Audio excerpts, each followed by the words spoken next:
Baruch atah Adonai, blessed are you, Lord our God, King of the universe. Um, Good morning, brothers and sisters.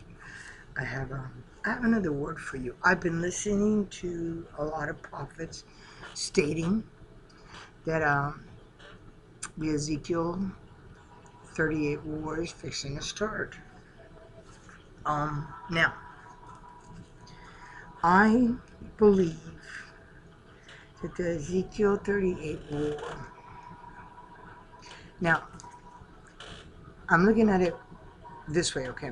I understand that all scriptures could be twofolds. Like my friend and I, my study partner and I say, it could be twofold. God does twofolds and threefolds and, and more. Okay? But, um, for some odd reason, I think that we're taking the Ezekiel 38 out of its time frame. Okay? And let's, first I'm going to, before I even read Ezekiel 38, I'm going to read you another scripture because this is where I think this fits in. Okay? Okay. And it's in Revelation, obviously, end times. Okay? Revelation. And this little piece in Revelation is only like 3 verses. Okay. Revelation chapter 20, verse 7, 8, and 9. Okay? And it states, now, when the 1,000 years have expired, Satan will be released from his prison, number 8, and will go out to deceive the nations which are on the 4 corners of the earth, Gog and Magog, to gather them together to battle, whose numbers is as the sand of the sea.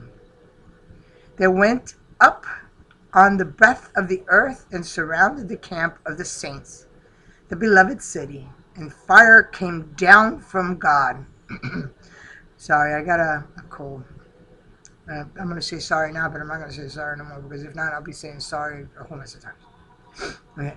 And came down, and fire came down from God out of heaven and devoured them. Now, the reason why I think this is it, this is the part where, let's see, chapter 20 starts the 1,000 years where Satan is put into a bottomless pit for 1,000 years, and the millennial reign takes place.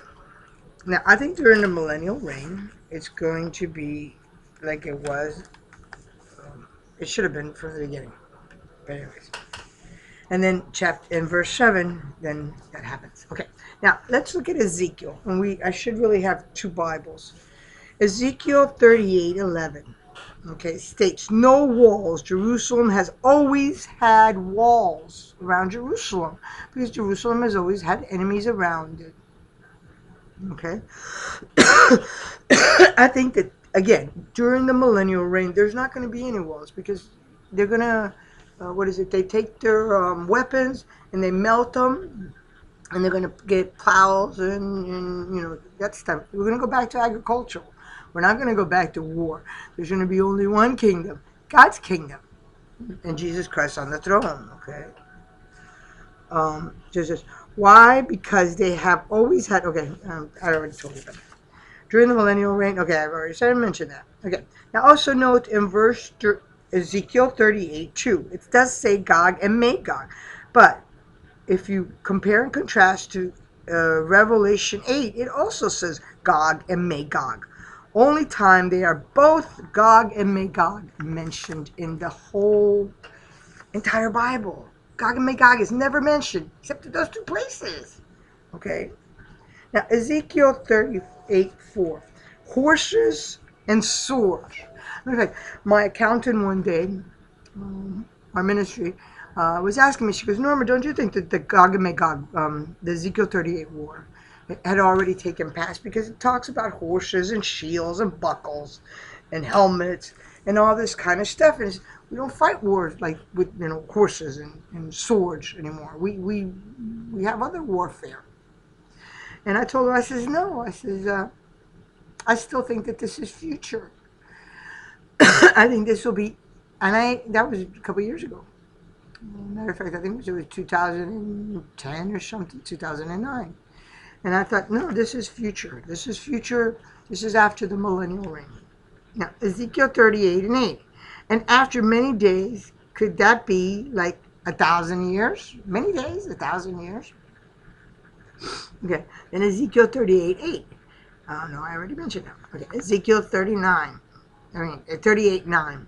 And the verse 14, 15, 16. And compare and contrast again to Revelations 28. To gather them to battle.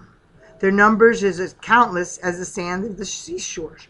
Because he's talking about a multitude, almost, it seems like the whole world. Okay. Then Ezekiel 38, 14. Won't you be aware of it when the people in Israel are living in security?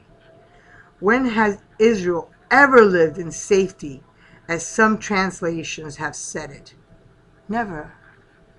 Even if from the beginning, when Joshua, or when they came back and they were trying to rebuild the wall, they were having a sword in one hand and spackle in the other to be rebuilding the wall.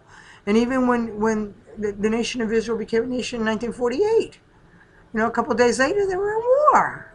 Never, ever have they had peace. We're talking, this is after the time of peace. I really believe that is after the millennial, the 1,000 years, when Satan is again released from the bottomless pit. Okay? Now, don't take my word for it. Pray, ask God, read your Bible. I had a friend of mine, she was reading her Bible, and on the footnotes it says, yes, this is Ezekiel saying, in Revelation 20, she says, this is saying it's Ezekiel 38. You're absolutely right. So, just, some food for thought. Think about it. And hopefully we go up real soon. Today is November the 13th. The 12th. I think it's the 12th. We're going into the 13th, or maybe it is the beginning of the 13th. And if you know your Genesis 7, verse 11, then on the second month, we are in the second month, Keshvan. On the 17th day, that is when the floods are open. No, I think what is it? Yeah, I think we're like the 13th day. Tomorrow is the 14th day. All right, the 14th day just started, I think. I don't remember. I don't have my calendar with me. But anyways, if you also look at that they were in the ark 7 days before the floods came, before the destruction, the first time God destroyed the world. I did a video about could the rapture be in 2016? Take a look at that. Okay. I'm not saying thus saith the Lord. This is just, I read my Bible, I understand, and I think, could this be how it could be interpreted? Now, I know there's more interpretations. That's fine. We don't have to argue. It's just my perspective, just the way I observe it. All right. Lord bless you and keep you. Make his face shine upon you and be gracious unto you. The Lord lift up his countenance upon you and give you Shabbat Shalom and peace.